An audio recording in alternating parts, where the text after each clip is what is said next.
What's up, everybody? It's Kevin here from Happy Beard Games, and today is a pickup/experiences video from the Portland Retro Gaming Expo 2022. Just to jump in real quick, the Portland Retro Gaming Expo is a really cool and really big retro gaming convention/expo that happens every year around September to October, and it hasn't happened in 3 years. This is the big return, the big comeback of 2022. So it hasn't happened since 2019, which is what I have on my shirt right now. I have the 2019 version of the convention's t-shirt. They have a special t-shirt for each year. Now sadly I did not order the t-shirt this year, and I don't know why, because I still wear the 2019 one a lot, and I think the picture for the one for 2022 this year looked something like this. It had Pac-Man, or maybe it had Miss Pac-Man on it. I think it had Miss Pac-Man on it, which is cool. There was a Pac-Man theme going on throughout the convention. Similarly how the one in 2019 had a Metroid, and I think Sega, Genesis, and Nintendo Game Boy theme. The one before that had a Mega Man theme. I have the cards over there, the lanyards, the badge passes to get in. And also on the badge to get in, which I'll show you a little bit later, we had a Pac-Man ghost. Now for this convention, I was joined once again with my best buddy Brian from the Caffeinated Owl. He took a majority of the pictures in this video, so I want to say thank you to Brian and give him credit for that in the description below. But yeah, check out Brian's channel too, because he's the one that took all the pictures in this. He took about, I think, like 80 different pictures, and most of them will be in this video. So thank you once again, Brian, for the pictures, because I didn't really take anything at all. And I don't know if Brian's going to post it here on this video, on his Instagram, or on his YouTube channel, but he had some really great pickups that are actually better than my pickups. Just in a general sense, they're just better, and better deals as well. He made some really nice haggles and some good, like, bartering skills, pretty much. Like, he just got some really good stuff. Like N64 for 50 bucks, Silent Hill for 100, and some even cooler things, too. So yeah, check out Brian's stuff wherever it is. I'll link it to you once the video is done. I'm not sure if it's in this video or not. So in addition to the vendor booths and the panels, they also had an arcade setup with arcade games and pinball games. It was very crowded, so just like the last 2 years, it's very crowded. It's hard to get into a machine. You have to wait behind someone to get onto a machine every time, pretty much. So unfortunately this year I didn't play any arcade games. I did play a couple pinball games, which was the Mandalorian pinball, which is really, really good. And also the new Godzilla pinball, which I was excited to try out. They have that across the street from my place here at the local bar, but here at the Portland Retro Gaming Expo, everything was free play. So once you pay for admission to get into the convention, everything's set to free play. So I played the Godzilla one for maybe 3 full games, and it was a lot of fun. The Godzilla one's really cool. There's a part where the ball goes behind the backboard a little bit. It has all your classic Godzilla movie clips on the screen, and it was a lot of fun to play that one as well. Alright, that's a lot of info about the expo itself. It was a lot of fun overall. I had a blast, and I highly recommend for next year, if you're interested at all, check it out and go. Now let's jump into some pickups, all the pickups that I got from this convention.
Alright, we're jumping in with the pickups from the Portland Retro Gaming Expo 2022 right here. This is Kevin's pickups only. And so we've got the Portland Retro Gaming Expo guidebook, which I couldn't even find the first day on Saturday. But I picked this up from the very first table in the expo room. So you can just get this. It'll show you everything that's available at the convention. It has some nice artwork as well, which I like to keep these books just because it's a memory to keep. So there's also things in here that tells you like a map of the whole convention.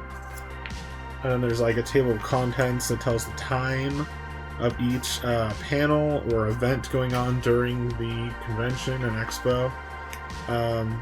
So now in this convention this year, I didn't do any of the panels, I didn't get any autographs, and I didn't do any of the extra activities. I just did the basic stuff like shopping at the vendor booths, playing some of the games, playing some of the pinball, playing some of the arcade, playing some of the home consoles, mostly buying stuff and just hanging out with people that I know from YouTube, like Brian, and meeting other people that I haven't met yet from YouTube, and just the retro gaming community overall.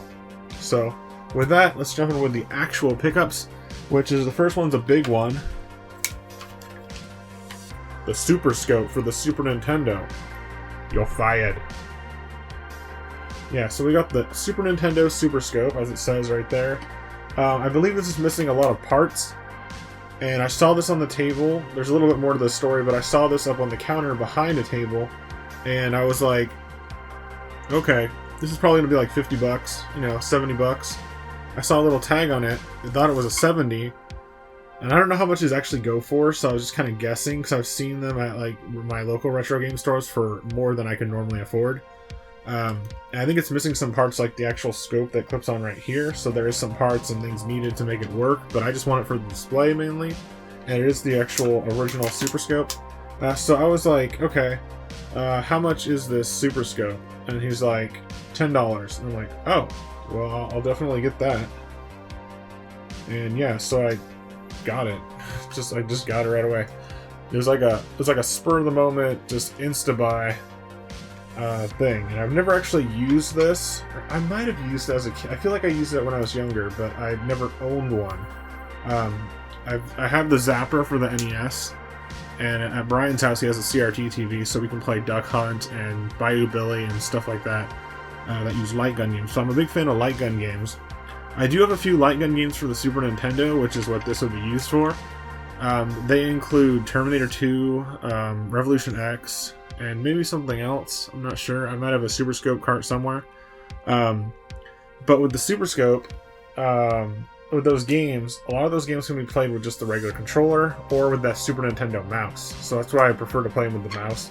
But this would be cool to try this out someday. I might get my own CRTV in this room so I can check this out. I'm pretty sure this requires a CRT as well as the Zapper on the NES did. The only other thing to say about this is it's in pretty good condition. It's not really dirty or anything. And it's just like, I think some parts are missing. Like there's a scope right there that's missing. Hence the name Super Scope. But yeah, it should be functional, I guess. It has the battery cover and no batteries inside, but it looks like it carries a whopping 6 AA batteries. Pretty cool. Super Scope. Once again, you're fired. So I mentioned a little bit earlier when I was talking about the Super Scope that I saw it behind a counter. Well, at the exact same counter, at same booth and vendor, which I didn't catch his name, by the way. If he sees this video, let me know. Or if anyone else sees this video that knows him, let me know. Because he was really cool, he was a really nice guy. I talked to him the first day on Saturday, and he said that if I come back the next day, I could get a better deal or like something like that. But I didn't buy anything the first day on Saturday. He had a bunch of Godzilla stuff, and he said that his son was selling his Godzilla toys. They had one of Biolante, which is that like Godzilla that's fused with a plant from the movie. And when I went back on Sunday, unfortunately they did not have that one. But he still had a few other Godzilla things left, and one of them is actually this one right here, this Godzilla figure. I'll have some close-ups and zoom-ins of each of the figures and items, and if it's a game, then I'll show gameplay. But his arms move. This is not the Biolante Godzilla, but it's just the different ones they had there. I'm not sure what movie this one's actually from. It might be Godzilla 2000, I could be wrong, where he's got the purple spikes. and they're more jagged, like crystal formations. It might actually say on its foot, if I take the price tag off, this was $15, but once again, I got it with the Super Scope, and actually there was a bundle, a little bit of a deal. The only really deal that I made, or like haggle that I made during that, underneath the sticker it says 2007 Toho Bandai, so this is a 2007 era Godzilla figure. It's pretty lightweight, and it's fairly well detailed actually, so it's pretty cool, and some of the parts move. I think the tail does not move, but the arms and legs move, which is cool because a lot of these Godzilla figures, even the NECA ones that are high quality, they're either limited movement or they don't move very much, and that's just because of the way the Godzilla characters are built. They had some other really cool ones, like a Mecha King Ghidorah, which was another one that I almost got, but I didn't. The next one is another Godzilla figure, but it's a plushie. This one was $7, but once again, it was a bundle. It's a funny toy, like Phunny, Godzilla plushie, which I think that Ash, if you can see that back there, that Ash Army of Darkness, this is the same type of figure as that. It's a plush, kind of chibi style figure from a different movie. So there's an Army of Darkness one that I have back there. This is the Godzilla one. He actually looks a little bit like Squirtle in this. He looks a bit like Squirtle. I didn't really think about that, but it's Godzilla. I don't know why he's blue. If anyone knows why he's blue, maybe they adapted it from like the original black and white Godzilla or something, or maybe because like in the 70s Godzilla he was a little greenish more. I don't know, but he's blue. And he's Godzilla. He's got a little tiny tail, spikes, which you can actually pull him out a little bit more. But yeah, really cool. Godzilla plushie from Funny. That was pretty cool to get there for $7 plus the 15 Godzilla figure, and the Super Scope was 10, so it would have been like what, like 33 or something. He gave it to me for 30. Alright, so now you're probably going to want to see some retro video games, because it's a retro video games convention on a retro gaming channel primarily. And I did get some games, but not so much retro, and I didn't really get that many games overall. I kind of got more art and collectibles rather than games, or maybe about half and half. Maybe half of it was games, half of it was art and collectibles. There was a few things that I was actually looking forward to finding that I didn't find, such as some like classic Atari and Nintendo patches. There was a few, but not a lot, so it was hard to find something like that. So I didn't really get anything like that. I got something similar to that, and I'll get to that in a bit. But I wasn't really looking for too much in particular, aside from a couple games, and those couple games that I was looking for, or one of those couple games, actually no, two of those games. Yeah, I did get them both. So let's just jump in with the games. This was at, I don't know what booth this was, but it was separate from the other ones. It had a bunch of Xbox games, like a lot of Xbox games, and a lot of PS2 games, and they were all lined up in order in boxes alphabetically. So that was really cool to have them not only have a lot of games and a lot of variety, but also be organized alphabetically, which made it easy to find games. And one of the games that I've been looking forward to finding for the Xbox that I haven't been able to find in other places, even though it's kind of a common game, is Buffy the Vampire Slayer's second game, which is called Chaos Bleeds. So that's what we got right here. Buffy the Vampire Slayer Chaos Bleeds for the Xbox. The reason I got it for the Xbox specifically is there's two reasons. One, the first game, Buffy the Vampire Slayer, is exclusive to the Xbox, so this is like, okay, well, I'll just get them both on the same console. And the other thing is, on the Xbox, it's 480p resolution, so you get a little bit of more picture quality compared to the PS2. And I'm not sure about the GameCube. Sometimes GameCube is 480p. But this is actually a reproduction case. I think the artwork's repro too, but it's pretty nice. It's pretty nice. It's kind of convincing. The case is an Xbox 360 case, so it's just no manual. But the disc is in there.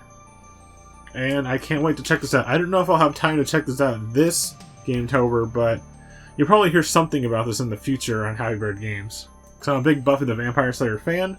Recently watched the whole series, and also recently played through the video game on my channel as a co-op with my buddy Brian. So if you want to check that out, all 3 episodes are already up now. The next one is another game that I've been looking forward to picking up and finding for a while, and specifically this month in October for Gametober, and that is, this one's actually complete in box, and it's completely the original case and artwork and stuff. That is Legacy of Kain Soul Reaver 2. Now, I don't have Soul Reaver 1 or Blood Omen, but I have Blood Omen 2, and I have Deception? Wait, I don't even know what it's called at this moment. Whatever the 5th game is. I have those. But of course I have them scattered throughout all different consoles. So this one was a PS2 exclusive, so I got a PS2, and I don't really buy PS2 games too often, so this is a PS2 exclusive that I had to get on that console. It's also on PC, and I have it on Steam. We're probably going to be playing this later on this month. But also, yeah, like I've got Blood Omen 2 on the GameCube, and I've got the third one, Deliverance, or whatever it's called. Deception, I don't know what it's called. I can't think of the name right now. I have that one on the Xbox, so it's all across consoles. I think I mentioned that in my first Legacy of Kain video too. But this is a game that I have a lot of nostalgia for. This one, and pretty much the whole Legacy of Kain series as a whole. It's just a great series, great game. Now this disc is a little damaged, so I think it'll run. If not, it looks like it'll run with some light cleaning. I don't think it's scratched. I think it's just got some smudges and some scuffs, you might call it. Just not like a real scratch or a crack. Let's take a look inside. This is $25. This is $25 once again. So I've got the disc, original PS2 case, the manual, which also shows Blood Omen 2 on the back. They came out around the same time, which is kind of cool. Yeah, if you don't know anything about this game and you're interested in it, stay tuned to my channel because we're going to be playing this in a few more videos. So we've got a couple more videos to cover, but then we'll be getting to Soul Reaver 2 eventually. So we will be doing this month, just like a quick play, showing you the basics of it and stuff. The next game is a game for the GameCube. So I got an Xbox, a PS2, and now a GameCube game. Getting everything from those generation, except for Dreamcast. And that is an exclusive game for the GameCube that I used to have when I was a kid. I enjoyed it a lot. Or maybe I was a teenager, but I enjoyed it a lot. This one was more expensive than the other two. You know, Buffy was about $14, Soul Reaver was $25. This is $30. This was at Super Smash Games, which is a store in Washington. There's one in Tacoma, one in Olympia, and they're pretty cool. But this was a little expensive. It is 1080 Avalanche, the snowboarding game. And you might be like, it's a sports game? No, this game is underrated. I think this game is really cool, and I don't hear people talk about it very much. Now, I might have to revisit it because I don't remember it very well. I just remember it being really fun, really look really great graphically. It has 4-player, but also has the broadband adapter support, which I have. So you can link up GameCubes to play multiple consoles, like a LAN party. Yeah, it's a really cool game. It's the sequel to the 1080 game that Nintendo made for the Nintendo 64, which is a snowboarding game series, and sadly, this is the last one in the series. 1080 Avalanche. You can actually race against avalanches, which is crazy. But yeah, it is complete in box. The disc is like perfect, and it has all the manuals. Really cool. I highly recommend this one, but I can't say that with 100% certainty because I haven't played this in a very long time, and I didn't have it for a very long time, but I have played it all the way through, so it's like, it's weird. It's nice to be able to go back to it, though. So now those games weren't very retro, but I have a couple older games for older consoles that I picked up as well. You know I like Famicom games and Japanese region games, so I have my Famicom Friday series. Here's a game we can play on the Famicom Friday series coming up. Maybe we'll do it next month. And that is a game that's a sequel to a game that I already have on the Super Famicom, so Super Nintendo equivalent. And that is Final Fight 2. It's a sequel to the classic Super Nintendo / arcade beat-em-up brawler game, Final Fight. And I don't know that much about it, but I did play the first one quite a bit. I don't think I beat the first one, but I did play the first one. Did I even do a video on it yet? I'm not sure. But if not, then I'll do a video on that, and then I'll do a video on this one first for like a live stream. Maybe we can beat them on the live stream or something like that. But these are really fun games. This was also at Super Smash Games booth there, and this was $15 for the Super Famicom. Final Fight 2 by Capcom. The next one is another game. This is probably the last game I have, so I got, what, like 5 games total? It doesn't seem like much, but I spent about $200 there, so it adds up. It does add up. And this game was $20, and I'm thinking about it, and I'm looking at my shelf, and I'm like, do I already have this game? And I was thinking about that when I was there, like, I know I have Mario's Time Machine, but I don't think I have Mario is Missing, so I picked up Mario is Missing, and I'm not sure if I already have it or not. I keep looking over at my Super Nintendo games and looking for that yellow text. But yeah, it's a really great condition cart. They actually had 2 carts there at the same price, and this one looked like it was better condition, so I switched it with this one. Mario is Missing is an educational game that I don't know much about. I grew up with Mario's Time Machine on the PC version that I had when I was a kid, so I played that a lot. Even though I had a Super Nintendo, I played the PC version of Mario's Time Machine. I didn't know it was on Super Nintendo. And I have Mario's Time Machine on Super Nintendo. They're a little bit different on PC versus Super Nintendo, and I believe there's also an NES version as well. But yeah, this is a game where it's iconically the first one, or one of the first games to feature Luigi as the main character. So I don't think I have it, because I don't think I've ever played it. But it looks very familiar to me, so it's kind of weird. It's like, do I have this or do I not? Alright, so there is one thing that's not a collectible and not art, and that is an original Game Boy power cable. Now, I brought my Game Boy there, and I brought my Game Boy camera to take pictures there. You might be able to see a few of those in this video if I choose to upload them, depending on how good they turned out. I haven't really checked them yet. But I did bring my Game Boy, and I brought my Game Boy fanny pack, so I had the Game Boy all ready to go, and the Game Boy camera. Now, unfortunately, I have these rechargeable batteries for the Game Boy that have USB ports on them, so they're really nice, but the Game Boy takes 4 batteries, so it took a long time to charge those 4 things individually. So I was charging them, and I was at the convention the last day, and I found this Game Boy Power Pack. Now, I wasn't able to test if it works there. I plugged it in. There's no lights on the thing, so it didn't light up. I thought there might have been like a power light, but there isn't. So I didn't have my Game Boy with me on the last day that I had it where I got this. So this is an official original Game Boy for only the original Game Boy, I think. Maybe a Pocket might work too, I'm not sure. But it plugs into the wall and you can play your Game Boy no matter what without any batteries. So it's pretty cool. It has a clip-on, so you can like wear it with you or something. I don't know, it's weird. Like, why would you wear it if you're attached to the wall with a short cord? Weird, but it's very Nintendo. Some of the label is worn off, but it should still be working, right? We'll have to test that out later. Alright, now we're on to some art and collectible items that I got from the Portland Retro Gaming Expo 2022. The first one is this guy that was selling perler beads, or what are they called? Pixel beads.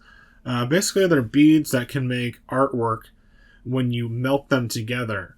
And you, I've done it before. I've done it before with, I forgot what I made. I think I made like a Triforce or something like that, something simple. You can buy these beads at like IKEA and stuff like that. They also have, my brother made the Super Smash Bros. Emblem for me out of them one time. But they look like this. So I got this really nice artwork of pixel beads or perler beads, whatever you want to call them. This is Rouge the Bat from Sonic Adventure 2, but she's wearing her ninja gear. They had another Rouge the Bat that was not made yet. The guy said he was still working on it, and it went combined with like a base that was like one of those boxes from the Sonic games that items are unlocked from. So I thought this was really cool. Rouge the Bat is a favorite character of mine, and I think the artwork, the accuracy of this to pixels is really cool. It's always a fascinating type of art with these beads that make it look like a pixel character came to life in your hands. You know, it's like you see them on screen as pixels in these classic games, but it's cool to be able to hold that in your hand as a piece of artwork. So that's pretty cool. Rouge the Bat, Ninja. And at the exact same booth, I got another pixel character, and that is Simon Belmont, specifically the Simon Belmont from Castlevania 2, Simon's Quest. They also had a Castlevania 1 and a Castlevania 3, which was Trevor Belmont. Right? Yeah, Trevor Belmont is the great-grandfather of Simon Belmont, so they had all 3 of the original Castlevania little sprites, and so I got Castlevania's 2's Simon Belmont just walking into his next adventure. Right here, I mentioned this earlier, we've got the Portland Retro Gaming Expo badge, which you wear around yourself, so that way you can get admission. This is the weekend pass version, so it's red. Pac-Man was the theme. Now, one of my favorite online stores is Castlemania Games, and I went there, and I have something here that we're going to open on screen, and this is a soundtrack to a game for the NES. Now, it's not like one of my favorite games. It's not like a big deal game, I don't think. It's by Konami, and that game is Russian Attack. Now, I have this game, Russian Attack. I think I got it from Video Games Monthly maybe a year ago or so. A couple years ago. But Russian Attack is a pretty fun game. It's a run and gun, I think, shooter. It was in the arcades. It's on the NES, of course. And this is the complete soundtrack from what I know. I think it's the complete soundtrack on vinyl. And I've been like looking at this and putting in my cart on Castlemania Games' website here and there. This was $5 at the convention. They lowered the price a lot. A lot of the things at Castlemania Games' booth, they really lowered the price drastically, which is really cool of them to do that, because personally I think that like when you go to a convention where there's a lot of people going to buy your stuff, and you know things are going to sell, and you know like who's coming in, pretty much the type of customers coming in essentially, you should lower your prices, because if you're selling them for the same prices as you normally do at your normal store, or if you're selling them prices that you normally do on your own website, store, or eBay, or whatever, it just feels a little unfair to like you know gamers are paying to go in here, you know retro gamers are going to buy your stuff for sure. Why not put them at a discount or a sale price? Because like it's one time weekend out of the whole year. Like, come on, just put them on sale. So I was really happy and really appreciate that Castlemania Games store had such good discounts. They had discounts not just on this, but on other things. But this was only $5. I think it's like $10 to $15 on their website. I could be wrong. I think it's like $12 or something like that. It's a small. It's a what is it? A 45 style vinyl. I need to get my record player back. I bought a new record player not too long ago, but I don't have it at this current place right now, as well as my collection. This was this is my Space Lab 9, and that has a sleeve that replicates the NES game sleeve. So we're gonna open this so I can check this out real quick. But I won't be able to play anything for it. So if you want to like hear the soundtrack of this, you might have to look it up online. The quality might be different compared to the actual NES game soundtrack. I could be wrong. I don't know much about it. I'm not able to test it out just yet.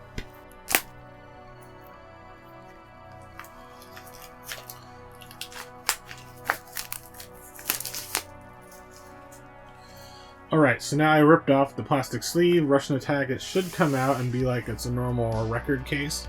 There we go. Got that nice artwork up there, which replicates the artwork of the NES cart that you'd see on the top side of the NES cart, you know. And then also comes with this cool NES style sleeve, so it's like an actual, you know, Nintendo game. Pretty cool idea for that, to do that. Now this is a Konami game, and it's for the NES, and I know Konami had a few different soundtracks. I bought a couple of their soundtracks. I don't know if I got them from Castlemania or not. I don't know where I got them, but I have Symphony of the Night and I have Castlevania 4. They're not in my house right now, but I have them. So this says Russian Attack, up for a little guerrilla warfare. Side A has everything from game start to boss battle to stage 1 and 2 and invincible themes. Side B has pistol, stage 3 and 4, final boss, ending, and game over. Now I've never beaten this game, but I played it kind of briefly, and I remember it being fun, and also I remember the soundtrack being good. I can't really recall any of the songs or themes of it right now, but I just remember it being good, and it was pretty cool to get a soundtrack for a game for only $5. So let's take a look at the actual vinyl itself. Oh, it came with some other goodies. It came with a manual, which is in the shape of a Nintendo NES manual. Wait, what the? It almost is like the game's manual. It shows like the enemies. I wonder how this compares to the original game's manual. It has a story about it, but it has a like list of enemies, so it's like it's replicating the original Nintendo game. That's really cool. That's a really nice attention to detail for this, and I think it's a picture disc too. Let's see. Let's take a little look-see at the disc and get her out. Sometimes they're a little stiff when you first get vinyl out of its case. There we go. There's the sleeve right here. Making sure to only touch the sticker. There you go. Russian Attack soundtrack on clear vinyl for the original NES soundtrack. Alright, so now at conventions I always look for something from my favorite anime, because there's usually some anime stuff even at video game conventions. So I always look for something from my favorite anime manga series, Berserk. So I got this, which is the case for a keychain. Now I already opened the keychain and put it on my key chain holder with my keys. And it's Berserk's Griffith character. And he was one of my favorite characters for a while, but I don't want to spoil the series for you because, like, yeah, he takes a turn for the worst and he becomes not my favorite character anymore. But yeah, so that's the only one they had in stock was that character. They had about 3 of those keychains. I asked them if they had anything else Berserk related, and they said they did not. So that was pretty cool to get that. I've never seen a Berserk item in any way, shape, or form at a convention. I always look for it. I think I might have seen a poster once, but it was out of stock. I could be wrong. Or something. But yeah, it's hard to find Berserk merchandise. Even now, where it's more popular now than it ever was since I've known about it. And I've known about it since like the probably the Dreamcast game came out, whenever that came out, so like early 2000. I know when I watched the original anime. So we've also got this, which is a Nintendo wristband, classic 2004 label, and it was complete in the box, completely new. It's Nintendo labeled on the back, and the front is your classic arcade Donkey Kong. Really cool. So I got a Donkey Kong wristband. I can put that on my wrist and be Donkey Kong. So that's pretty cool. This kind of goes in line with one of the things I was actually looking for at this convention. That was Atari / classic video game patches. So it's pretty much a patch just on our wristband. So pretty cool to find that Donkey Kong wristband. Now they also had one that was something else Nintendo. I don't remember what it was. It might have been Mario or something. And they also had one that was Atari Football, which is pretty cool too. So yeah, that was cool. But I didn't want to get Atari Football. I'd rather have Donkey Kong for sure. This is a pin. I'm not sure what company this is from. If you know and you were at the convention, let me know because I forgot. But it's like a controller with stars. Now at the convention I was wearing my Power Glove as a prop / accessory. And a lot of people seemed really interested in it too, which was cool to spark up some conversation with it. But the weird thing is I didn't see anyone else, not only anyone else wearing it, but I didn't see any Power Gloves there at all. There might have been, but I didn't see any. I saw some ROBs, I saw some NES stuff, of course, but I didn't see any Power Gloves. I did find this place called Rock Heart Clothing. Rock Heart Clothing. You can check out their website, rockheartclothing.com.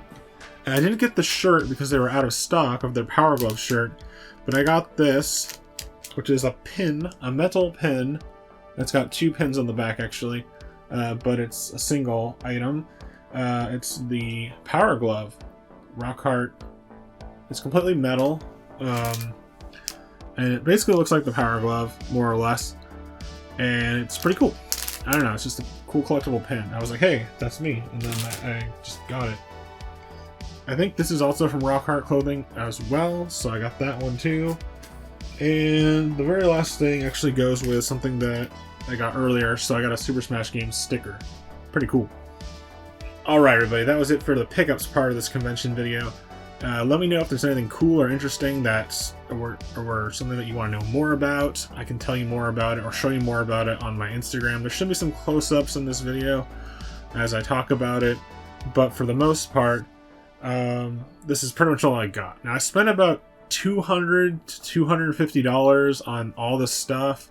It kind of adds up. It doesn't seem like I got a lot. I only got 5 games. And the rest of the stuff with collectibles, but it does add up. Plus there's the cost of, you know, you gotta buy food there. Even water and coffee costs a lot there too. So you gotta kind of either limit what you're buying for food, or either split it with someone, or, you know, because it cuts into what you can buy for stuff that you're there for. Also, you gotta, you know, I gotta buy the train ticket there and the train ticket back. I also got to buy the hotel, which was like $400. Right, so it was like $200 something each night. But yeah, it was pretty cool overall. It was a good experience. I highly recommend checking it out next year if you can go. Luckily, our hotel was within walking distance of the convention, which was really cool, even though it was like a 1 to 2 star hotel. The best thing in the hotel was the TV, because it was like 60 inches. But that's okay, because all I wanted to do there was lay in bed once we got back from the convention. So I highly recommend it. I hope to see you guys there next year. And stay tuned for more classic gaming goodness right here on Hybrid Games. You can leave me a like, comment, share with your friends, subscribe today. You can donate on my Ko-fi page, and you can check out all the links in the description box below. Alright everybody, thanks for watching once again. Bye!